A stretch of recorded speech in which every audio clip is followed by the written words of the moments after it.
momento, ya va.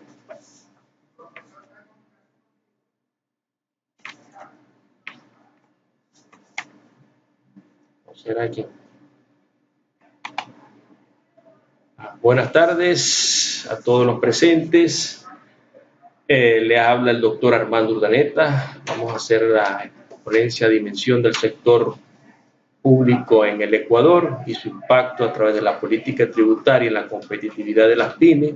Los integrantes del grupo somos profesores en la Universidad Metropolitana del Ecuador. Mi persona, la doctora Marjorie Catherine Crespo García, el doctor Javier Alejandro Solano y la ingeniero Kenia Lisset Cachi Arias. Ok. El objetivo general de la investigación es analizar la dimensión del sector público en el Ecuador y cuál ha sido su impacto a través de la política tributaria y la competitividad de las pymes. El objetivo específico es estudiar la evolución de la estructura de ingresos y gastos del presupuesto de la nación, describiendo su composición en impuestos directos e indirectos. Determinar hasta qué punto la presión fiscal ha impactado las posibilidades del crecimiento económico y por ende de competitividad de las pymes. Obviamente la política tributaria y la política fiscal y tributaria que se ha manejado en estos últimos tiempos, sobre todo a partir de la llegada al poder del presidente Rafael Correa y la Revolución Ciudadana, fue una política fiscal de carácter expansivo y procíclico. ¿Okay? Cuando lo ideal es, por las características de la economía ecuatoriana, una economía netamente exportadora de commodity, es aplicar una política fiscal de carácter restrictivo y contracíclica, es decir, una política que restringe el gasto en épocas de expansión económica global y luego expande el gasto en épocas de contracción económica global, para ajustar el ciclo económico de la economía ecuatoriana al ciclo económico de la economía norteamericana, por ser Ecuador una economía dolarizada. ¿Qué es la política fiscal? Bueno, la podemos definir como el conjunto de variaciones en los programas de gastos e ingresos del gobierno realizados con el fin de colaborar al logro de los objetivos de la política macroeconómica. Mediante estas variaciones se piensa que los gobiernos ejercen un poderoso impacto sobre la demanda agregada y por consiguiente, dado un nivel de precios sobre la producción y el empleo. En definitiva, se puede decir entonces que la política fiscal constituye una herramienta importante para mantener o mejorar el llamado estado de bienestar. Como todos sabemos, las tres razones por las que el Estado interviene en la economía es para corregir los fallos del mercado, para generar una mejor distribución del ingreso y para lograr el estado de bienestar. De allí que el propósito de la política fiscal es darle la mayor estabilidad al sistema económico mientras consigue el objetivo de ocupación pleno y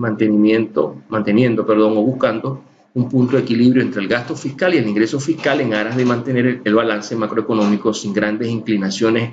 en el empleo ni en la actividad económica y previniendo severos ataques de inflación a la vez que asegura una adecuada tasa de crecimiento económico mediante una apropiada distribución de la renta entre los diversos grupos de la economía. Obviamente entonces surge la política tributaria como una herramienta de la política fiscal,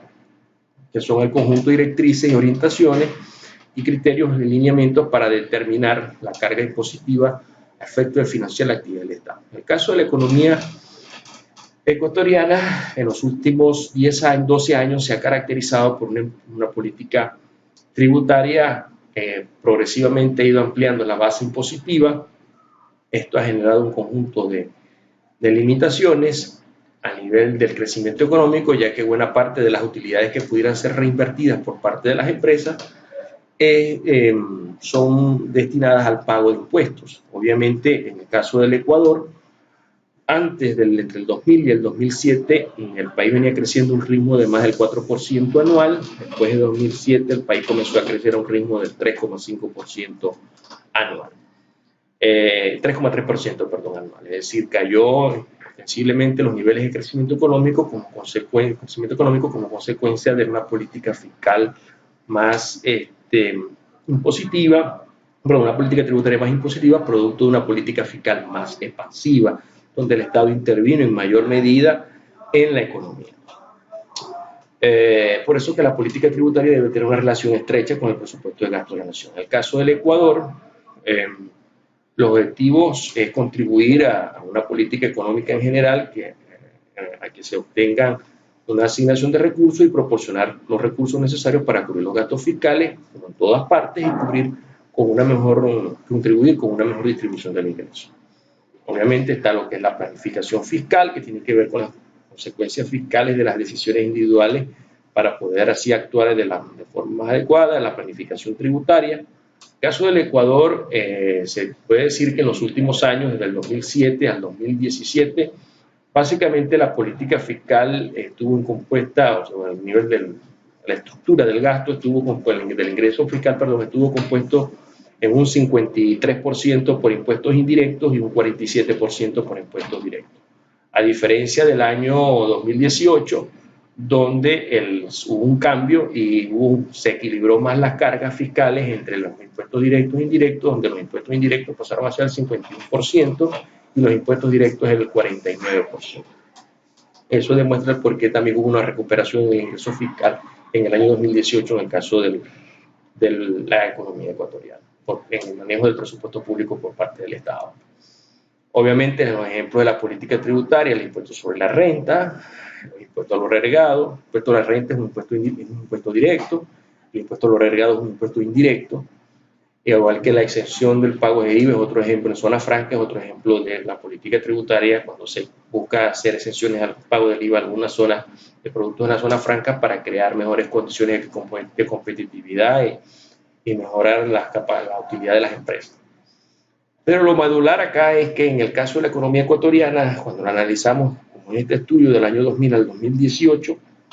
nos encontramos que a partir de 2008 comienza a generarse un déficit fiscal estructural, donde podemos ver aquí que el gasto fiscal, que es la línea, la curva en rojo, y el ingreso fiscal, que es la curva en azul. Podemos ver que del 2000 al 2008 ambas son prácticamente colineales, es decir, no había mayores brechas entre el gasto y el ingreso, y el déficit mínimo era mínimo y se podía manejar. Mientras que a partir del 2008 comienza un creciente déficit fiscal estructural que se ha mantenido hasta la actualidad e incluso se ha expandido, ha crecido el déficit público, haciéndose inmanejable por parte del Estado ecuatoriano, ya no solamente vía impuestos, sino también vía endeudamiento, porque ambos tienen un costo. En el caso del incremento de los impuestos, genera unas limitaciones de posibilidades de crecimiento económico, porque las empresas,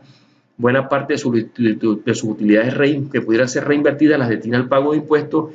y vía endeudamiento. Todos sabemos que el endeudamiento también tiene un límite y que eso también hace que el servicio de pago a la deuda externa sea cada vez más ostentoso y que sea cada vez más difícil para el Estado ecuatoriano cumplir con sus acreencias y pagos al exterior. Podemos ver que en el 2018, aunque hubo una leve recuperación del ingreso fiscal, el gasto fiscal se mantiene en la brecha entre el gasto y el ingreso, una brecha importante, y el gasto fiscal en términos reales, porque estamos hablando en términos reales, no baja. Desde el año bajó, del 2016 al 2015 bajó ostensiblemente, pero luego se ha mantenido. Entonces la política fiscal no puede seguir enfocándose por el lado del ingreso, sino que tiene que enfocarse por el lado del gasto, bajando el gasto público y sobre todo la composición del gasto. ¿Okay? Porque aquí podemos ver en esta gráfica cómo ha aumentado el gasto corriente y ha disminuido el gasto de inversión o el gasto de capital como componentes del gasto fiscal. Entonces, obviamente, esto no puede ser la calidad del gasto, hay que mejorarla ostensiblemente, no solamente disminuir el gasto, sino mejorar la calidad del gasto. No solamente la cantidad, sino la calidad. ¿Ok? Entonces, obviamente, también tenemos que entender que no se puede seguir subiendo la presión fiscal, porque en el caso del Estado ecuatoriano, vimos que en el año 2018 rozó el 15%, muy cerca del máximo alcanzado, que es el 15.8% del PIB. No podemos no podemos seguir creciendo en cuanto no puede seguir aumentando la presión fiscal más de lo que ya existe actualmente, porque nuestros países vecinos, que son Perú y Ecuador, tienen una presión fiscal, en el caso del Perú, del 13.2%, y en el caso de Colombia del 14.8%. Si seguimos aumentando la presión fiscal, vamos a hacer que buena parte de las empresas que están geolocalizadas en el Ecuador puedan decidir irse a dichas latitudes, bien sea Perú o Colombia, por las condiciones de presión fiscal que estamos nosotros manejando acá en el Ecuador, más allá de que sea una economía dolarizada. Esto, por supuesto, esta política fiscal no ha sido acertada en lo absoluto, porque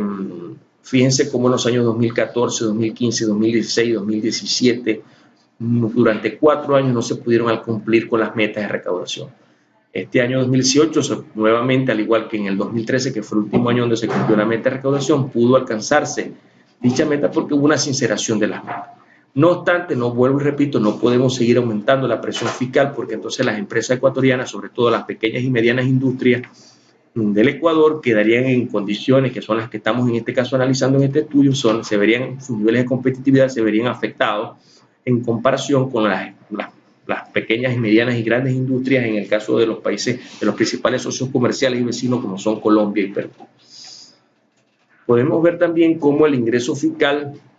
y la presión fiscal, a medida que disminuye la presión fiscal, como también ha ido creciendo el ingreso fiscal. Entonces, esto nos demuestra lo que se plantea en la teoría de la curva de Laffer, que es que a menor presión fiscal o a menor base impositiva, mayor crecimiento de los ingresos fiscales en términos reales, y a mayor base impositiva, una disminución del ingreso en términos reales. Entonces, por eso es que la política, vuelvo y repito, del Ecuador debe ser de carácter contracíclico, restrictiva, con una calidad del gasto que apunte más hacia el gasto de inversión que hacia el gasto corriente, y obviamente tiene que mantener la actual presión fiscal, porque de lo contrario las pequeñas y medianas industrias ecuatorianas, que son buena parte del pulmón de crecimiento económico del Ecuador, quedarían en condiciones de poca competitividad frente a las pequeñas y medianas industrias de los principales socios comerciales y países vecinos como son Colombia y Perú. Igualmente, el impuesto sobre la renta, que pasa a ser más del 30% del ingreso tributario, no puede seguir creciendo más allá de lo que ya está, a los niveles más altos de lo que ya está, porque obviamente va a repercutir en una disminución del ingreso por concepto de impuesto sobre la renta en términos reales. Debe hacerse más efectiva la recaudación en lugar de ampliar la base imponible. Sobre todo aquellas empresas que dicen no declarar y que habría que verificar hasta qué punto esa es la realidad. Por eso que lo que tiene que ver con el impuesto sobre la renta, ya podemos ver que ha alcanzado unos niveles bastante, en este caso los impuestos directos, para tener una medida más global, en el caso del manejo del presupuesto público en el Ecuador, representan el 49%. Ya hay un equilibrio entre los impuestos directos e indirectos, no obstante, se requiere de que el país apunte hacia un manejo más,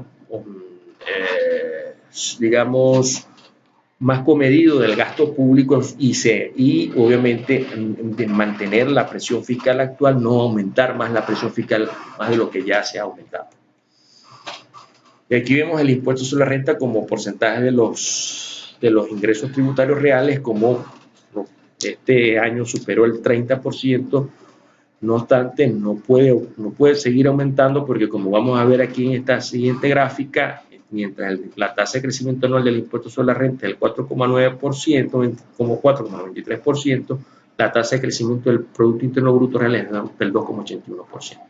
Bajo esas condiciones estamos liquidando las posibilidades de crecimiento económico del Ecuador,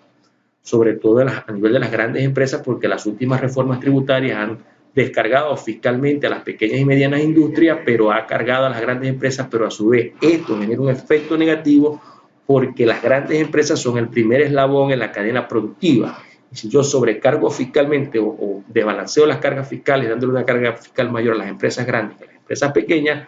estas empresas pequeñas igualmente se van a ver afectadas, porque la capacidad de inversión de las empresas grandes se va a ver limitada por la alta carga fiscal que ya tienen, y sus utilidades reinvertidas cada vez van a ser menores, y por ende van a crecer cada vez menos.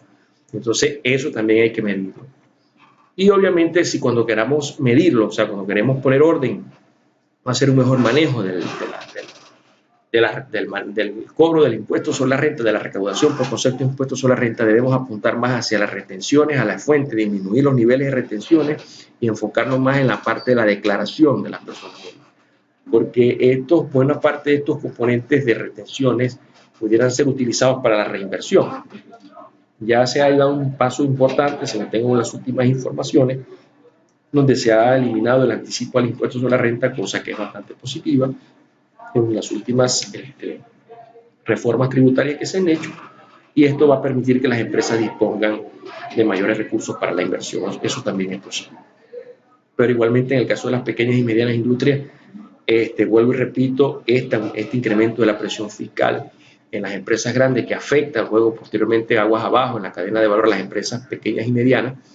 es altamente importante también tomarlo en cuenta. Bueno, aquí tenemos más o menos las dimensiones de las empresas grandes y pequeñas, de acuerdo a las características establecidas por el Instituto Nacional de Estadística, y podemos ver aquí cómo en esta tabla, cómo a partir del año 2013, en el año 2013 venían creciendo, desde el año 2006 hasta el año 2013 venían creciendo de manera progresiva el número de empresas, indistintamente de cuál fuera el tamaño de la empresa, y vemos como hoy se han prácticamente estacionado, no hay el crecimiento de tanto de las micro, pequeñas, mediana A, mediana B y grandes empresas. El crecimiento del número de empresas se ha estancado, no ha crecido la economía, ni ha crecido el producto, ni ha crecido el mercado, ni ha crecido el número de empresas, lo cual hace ver que tenemos que generar incentivos para el crecimiento económico. Y la mejor forma de generar incentivos es bajar la presión fiscal, pero previo al bajar la presión fiscal tenemos que bajar previamente el gasto fiscal. Y bajar sobre todo el gasto corriente y aumentar el gasto en inversión. Aquí podemos ver los porcentajes de las tasas de crecimiento, como a partir del 2014, como las tasas de crecimiento cayeron ostensiblemente en todos los tipos de empresas. No superan, en muchos casos hay tasas negativas de crecimiento y en otros la tasa de crecimiento es mínima, sobre todo a nivel de las grandes empresas. Entonces, conclusión, el Ecuador debe pasar de una política fiscal expansiva a una política fiscal restrictiva enfocada por el lado del gasto, como ya lo dije, disminuyéndolo considerablemente y en términos reales, lo cual sin duda facilitará la instrumentación de una política tributaria menos impositiva que mejore la eficiencia y la eficacia en los procesos de recaudación por parte del Servicio de Rentas Internas en lugar de ampliar la base impositiva. El gobierno debe mejorar la calidad del gasto, disminuyendo progresivamente el gasto corriente y aumentando el gasto de inversión o gasto de capital. Tercero, el Estado ecuatoriano no debe aumentar la presión fiscal más allá del 15% del PIB, porque los países vecinos Colombia y Perú presentan una presión fiscal entre el 13 y el 15% del PIB, lo cual haría que los pymes nacionales pierdan competitividad frente a sus socios comerciales más cercanos, provocando una deserción de las mismas hacia dichas latitudes. Cuarto, el Estado ecuatoriano no puede seguir instrumentando reformas tributarias donde se disminuye la carga fiscal sobre las pymes y aumente la carga fiscal sobre las grandes empresas, porque con ello limita la capacidad productiva de estas, siendo estas el principal eslabón en la cadena de valor, y esto termina impactando negativamente aguas abajo al resto de la cadena productiva. Número 5, la tasa de crecimiento anual del impuesto sobre la renta no puede seguir creciendo de manera constante por encima de la tasa de crecimiento del Producto Interno Bruto, porque limita las posibilidades de inversión de la economía y vía utilidades reinvertidas. Y la número 6, para cerrar, en la composición del impuesto sobre la renta se debe disminuir el peso sobre las retenciones a la fuente y aumentar el peso sobre las declaraciones. Esto es toda mi presentación. Muchas gracias por escuchar a todos los que han visto esta presentación. Reciban de mi parte el mayor saludo y el mayor respeto y consideración.